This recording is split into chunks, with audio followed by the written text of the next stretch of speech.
Want to ditch the blurry mess and create stunning, high-resolution images with Midjourney that pop off the screen or page? First, let's talk parameters. The key is to provide Midjourney with specific instructions. Don't just say landscape.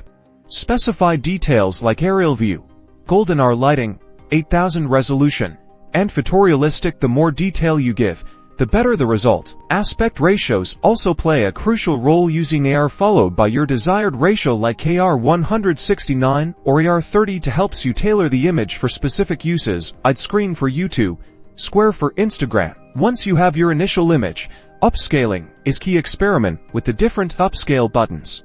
U1, U2, U3, and U4. Then try the upscale subtle detail or upscale creative options for further refinement. Pay close attention to the details after each upscale. You may notice sharper lines, improved textures, and overall enhanced clarity, bringing your image closer to that professional grade look. Remember, crafting the perfect high-resolution image in Midjourney is all about experimentation. Test different parameters, explore various upscaling techniques, and keep refining your prompts until you achieve the desired result. Now go forth and create some incredible, high-resolution art.